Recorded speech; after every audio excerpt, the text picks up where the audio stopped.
தமிழ்நாட்டில் இடைநிலை ஆசிரியர் நேரடி நியமன தேர்வில் தேர்ச்சி பெற்றும் கடந்த 12 ஆண்டுகளாக பணியிடம் வழங்கப்படவில்லை என குற்றம் சாட்டிய தேர்வர்கள் கோவையில் நேற்று மே 9 கவனஈர்ப்பு ஆர்ப்பாட்டம் நடத்தினர். ரேஸ்கோர்ஸ் பகுதியில் இருந்து தெற்கு வட்டாட்சியர் அலுவலகம் வரை பேரணியாக வந்த பல்வேறு மாவட்டங்களைச் சேர்ந்த தேர்வர்கள் முதல்வர் மற்றும் துணை முதல்வர் முகமூடியுடன் பதாதைகள் ஏந்தி அரசு வேலை வழங்கக் கோரி ஆர்ப்பாட்டத்தில் ஈடுபட்டனர். தற்போது தமிழகம் முழுவதும் 13,331 இடைநிலை ஆசிரியர் காலியிட பணிகள் இருப்பதாகவும் தற்போது நியமிக்கப்பட்டுள்ள 4,000க்கும் மேற்பட்ட தற்காலிக ஆசிரியர்கள் உள்ள நிலையில் பல வருடங்களுக்கு முன்பு தேர்ச்சி பெற்றவர்களுக்கு முன்னுரிமை வழங்கப்பட வேண்டும் என அவர்கள் வலியுறுத்தினர். 12 ஆண்டுகளாக தகுதியுடன் தவித்து வரும் நிலையில் அரசு குறைந்த தொகுப்பூதியத்தில் பணியாற்ற வாய்ப்பளித்தாலும் ஏற்க தயாராக உள்ளோம் எனவும் அரசு பள்ளிகளில் தேர்ச்சி விகிதம் குறைவதற்கும் இது ஒரு முக்கிய காரணம் எனவும் தெரிவிக்கப்பட்டது. மேலும் காலியிட பணியிடங்கள் இருப்பதிலும் மிக குறைவான எண்ணிக்கையில்தான் நிரப்பப்படுவதாகவும் நீட் தேர்வை விட எங்களது நிலைமையே கொடுமையானது என கூறி கண்ணீர் மல்க கதறியனர். மேலும் அரசு உடனடியாக நியமனம் வழங்க வேண்டும் என வலியுறுத்தியுள்ளனர். தொடக்கப்பள்ளி நியமன தேர்ச்சி பெற்ற ஆசிரியர்கள் கூட்டமைப்பு அப்படின்னு சொல்லி நாங்கள் 38 மாவட்டங்கள்லேருந்து இணைஞ்சு வந்திருக்கோம். இந்த 38 மாவட்டங்களில் இணைந்து வந்தவங்களோட முதல் கோரிக்கை என்னன்னா, அரசு பணியிடங்கள் காலியாக உள்ள அனைத்து காலி பணியிடங்களும் நிரப்ப வேண்டும். இப்போ தேர்வு எழுதி பாஸ் ஆகிருக்கிற 23,500 பேர் பேலன்ஸ் நாங்கள் இருக்கோம். இந்த 23,500 பேரும் இவங்களோட உத்தரவாதம், அதாவது பணி உத்தரவாதம் வழங்கிய பின்பே மறு தேர்வு நடத்த வேண்டும் என்ற இந்த 2 பெரிய கோரிக்கையை வலியுறுத்தி நாங்கள் கவனஈர்ப்பு ஆர்ப்பாட்டத்தை நாங்கள் செஞ்சுட்டு இருக்கோம். இதனால் வர அமைச்சர் பள்ளிக்கல்வித்துறை மாண்புமிகு பள்ளிக்கல்வித்துறை அமைச்சர், துணை முதலமைச்சர் அவர்கள், நிதி அமைச்சர் அவர்கள் மற்றும் பல மினிஸ்டர்ஸ்லேருந்து எம்எல்ஏ வரைக்கும் நாங்கள் சந்திச்சிருக்கோம். மாவட்ட அளவில் ஆட்சியர் அலுவலகத்தில் கவனஈர்ப்பு நாங்கள் பண்ணியிருக்கோம், கோரிக்கைகள் வைத்திருக்கோம், மனு கொடுத்துருக்கோம். குறைஞ்சபட்சம் ஒரு 50,000 மனுக்கள் கொடுத்துருக்கோம். 50,000 மனுக்கள் நாங்கள் கொடுத்துருக்கோம். எங்களோட அந்த மனுக்கள் கொடுத்தது கூட ஒரு வேதனை இல்லை. 110 விதியின் கீழே தேர்தல் அறிவிக்கையில் அறிவிச்ச 19,500 காலி பணியிடங்கள் வரும்னு மிகப்பெரிய கனவோட ஏப்ரல் 24ஆம் தேதி காத்திருந்தோம். ஆனால் அந்த தேர்தல் அறிக்கையில வந்த விஷயம் 110 விதியின் கீழ் வராதது மிகப்பெரிய ஏமாற்றமா நாங்கள் பார்க்குறோம். நாங்கள் 2012க்கு முன்னாடி இந்த டீச்சர் ட்ரைனிங்கிற எக்ஸாமே 2 வருஷம் நாங்கள் படித்து அதை பாஸ் பண்ணியிருக்கோம். அதுக்கு அடுத்த வருஷம் 2-3 வருஷம் கழிச்சு முதல் முறையாக தகுதி தேர்வு அனௌன்ஸ் பண்ணுறாங்க. அந்த தகுதி தேர்வில் இருந்து 5-6 தகுதி தேர்வை நாங்கள் எழுதியிருக்கோம். 6 தகுதி தேர்வு எழுதி 3 அரசு மாறி இருக்கு. இது வரைக்கும் 3 கவர்மெண்ட் மாறி 3 ஐந்தாண்டு மாறிடுச்சு. இப்போ 3ஆம் ஐந்தாண்டு முடிஞ்சு 4ஆம் ஐந்தாண்டுக்கு வந்திருக்கோம். இந்த சமயத்தில் நாங்கள் எதிர்பார்க்கறது என்னன்னா, நீங்க அறிவித்த தேர்தல் அறிக்கையில் அறிவித்த 19,500 காலி பணியிடங்களை முழுவதும் நிரப்ப வேண்டும் சொல்லி நாங்கள் கேட்குறோம். அது மட்டும் இல்லாமல் 2023ல் இந்த 21 கவர்மெண்ட் வந்ததுக்கு முன்னாடி 2022ல முதல் தகுதி தேர்வு நடத்துறாங்க. அதுக்கு அடுத்ததா காலி பணியிடங்கள் வந்து ஆனுவல் பிளானர்ல 6,553 காலி பணியிடங்கள் அறிவிக்கிறாங்க. ஆனா அந்த 2023ல தேர்வே நடக்காம மீண்டும் 2024 திரும்ப ஒரு ஆனுவல் பிளானர் அறிவிக்கிறாங்க, டிஆர்பி அறிவிக்கிறாங்க. எவ்வளவு அறிவிக்கிறாங்கன்னா 1,766 தான் அறிவிக்கிறாங்க. நாங்க பல கட்ட அறவழி போராட்டம், கோரிக்கைகள் மனுக்கள் கொடுத்து ஒரு 1000 போஸ்ட் மட்டும் இன்க்ரீஸ் பண்ணி 2,768 போஸ்ட் வந்து அறிவிக்கிறாங்க. சரி, ஓகே. நாங்கள் என்ன நினைச்சோம் அப்படின்னா, காலி பணியிடங்கள் போன வருஷம் இந்த 6,553 காலி பணியிடங்களும், அதுக்கு அடுத்த வருஷம் வந்த 2,768 காலி பணியிடங்களும், மேலும் வருஷம் 500 காலி பணியிடங்கள் உற்பத்தி ஆகிட்டே இருக்குது. ப்ரொமோஷன்ஸ்ல போறவங்க, எச்எம்ஆ ப்ரமோட் ஆகிறவங்க, அது வேலையிலிருந்து பணிமு படிப்பில் போறவங்கலாம் கால்குலேட் பண்ணீங்கன்னா ஒரு வருஷத்துக்கு ஆவரேஜ் 500 வரும். இப்படி கால்குலேட் பண்ணீங்கன்னா டோட்டலா 12,000க்கு மேல 12,000லேருந்து 16 காலி பணியிடம் நார்மலா இருக்கு. ஜென்ரலா கணக்கு போட்டாவே அவ்வளவு இருக்கும். அட்லீஸ்ட் அந்த காலி பணியிடமாவது இந்த தேர்தல் அறிக்கையில் இருக்கும், 110 விதியின் கீழே இருக்கும் நாங்கள் வந்து நினைச்சிட்டு இருந்தோம். ஆனா அது இல்லாதது மிகப்பெரிய வருத்தமா இருக்கு. இப்போ இன்னைக்கு +2 ரிசல்ட்ஸ் வந்திருக்கு. +2 ரிசல்ட்ல தமிழ் மீடியத்துல படிச்சவங்களோட மெட்ரிகுலேஷன்ஸ்ல வந்து பாஸ் பண்ண பெர்சன்டேஜ் தான் அதிகம். மெட்ரிகுலேஷன் ஸ்கூல்ல பாஸ் பண்ற பெர்சன்டேஜ் அதிகமான காரணம் என்னன்னா, தொடக்கப்பள்ளியான பேஸ்மெண்ட் வந்து சரியா இல்லை. ஒரு எடுத்துக்காட்டு சொல்லணும் அப்படின்னா, ஒரு குழந்தை பிறக்குதுன்னா அதுக்கு எம்எம்ஆர் இன்ஜெக்ஷன் போடணும். தொடக்கத்துல அவங்களை முதல் உதவியா காப்பாற்றக்கூடிய 1-1.5 வருஷத்துக்கு அவங்களை இன்ஜெக்ஷன் போட்டுக்கிட்டே இருக்கணும். இல்ல நாங்க இன்ஜெக்ஷனே போட மாட்டோம், 1.5 வருஷம் கழிச்சு நாங்கள் குழந்தைய நாங்கள் பாத்துக்கிறோம்னா அந்த குழந்தை உயிரோடே வராது.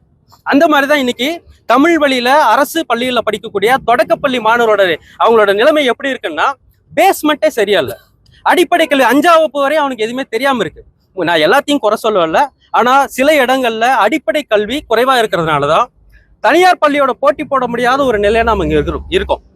அதனால நாங்க என்ன கேட்கிறோம்னா 1 முதல் 5 வரை தேர்வு எழுதி சிறப்பான முறையில தேர்ச்சி பெற்று பல வகைகள்ல நாங்க வந்து தகுதியோட நியமிச்சு நாங்க எங்க தகுதியை காட்டிட்டு நிக்கிறோம்.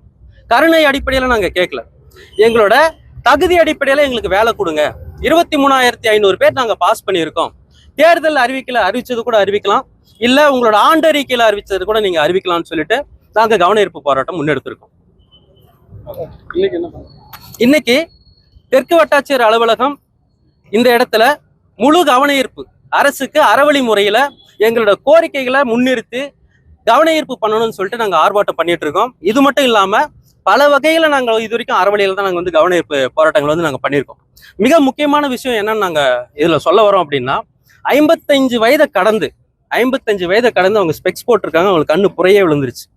அவங்களுக்கு வேலை கிடைக்குமான்னு காத்துக்கிட்டு உக்காந்துட்டு இருக்காங்க. அவங்களோட நம்பிக்கையை இந்த தமிழக அரசு காப்பாற்றும் அப்படிங்கிற மிகப்பெரிய நம்பிக்கையோட தான் இந்த கவன ஈர்ப்பு போராட்டத்தை நாங்கள் செய்கிறோம். பல மாவட்டங்கள்ல இருந்து நாங்கள் வந்திருக்கோம். அரசுக்கு நிதி சுமை, ஒருவேளை நிதி சுமை வந்து அதிகமா இருக்கு அப்படின்னா நாங்க தொகுப்பூதியத்திலும் பணி செய்ய தயாராக இருக்கிறோம். எவ்வளவு வேணாலும் கொடுங்க. உங்களோட நிதி சுமை என்னைக்கு நியூட்ரலைஸ் ஆகுதோ, சமநிலையில வருதோ, சரியா இருக்கோ, அப்ப நாங்க வந்து அந்த நார்மல் சேலரிக்கு வந்து எங்களை ஷிஃப்ட் பண்ணி கொடுக்கலாம். இன்னொன்னு, தமிழக அரசு இப்ப அறிவிச்சிருக்கிற பட்ஜெட்லயே அதிக அளவு பட்ஜெட் வந்து கல்விக்கு தான் கொடுத்துருக்காங்க. ஓகேங்களா, அதிக அளவு பட்ஜெட் கல்விக்கு தான் கொடுத்துருக்கு.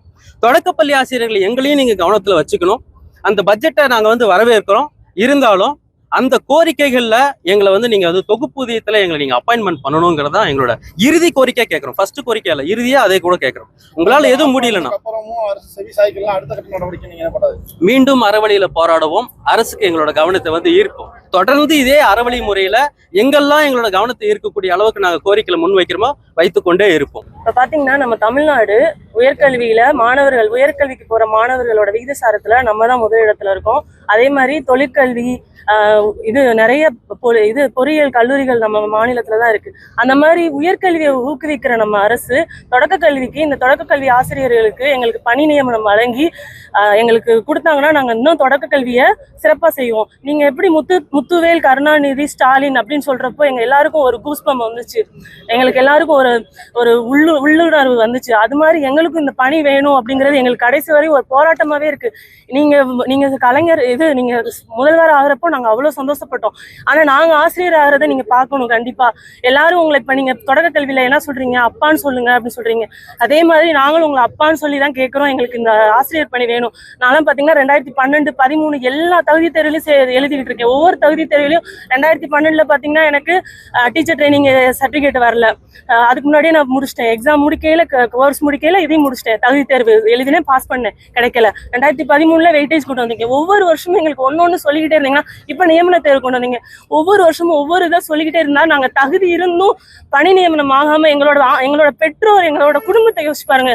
இந்த வருஷம் இல்லைன்னு ஒவ்வொரு வருஷம் வேலை வரும்னு நினைக்கிறப்ப நான் மட்டும் இல்ல, இருக்க எல்லாருக்கும் தான் வேலை வரும்னு ஒவ்வொரு வருஷம் ஒவ்வொரு சிவி, நான்லாம் 3 சிவி அட்டன் பண்ணியிருக்கேன். சர்டிபிகேட் வெரிஃபிகேஷன் சென்னையில ஒரு தடவை, அசோக் நகர்ல ஒரு தடவை, மதுரையில 2 சர்டிபிகேட் வெரிஃபிகேஷன். ஆனா கடைசி வரையும் பணி நியமனம் இல்லை. இப்ப என்ன பண்ணிட்டீங்க, ரேங்க் லிஸ்ட் கொண்டு வந்துட்டீங்க. இந்த 25,000 பேர்ல 2022 எழுதி எங்களுக்கு அப்புறம் நான் 10 வருஷம் கழிச்சு டிடிஎட் முடிச்சவங்க ஒரு 2022 அந்த தகுதி தேர்வுல முடிச்சு எங்க கூட நியமன தேர்வுல போட்டிடுறாங்க.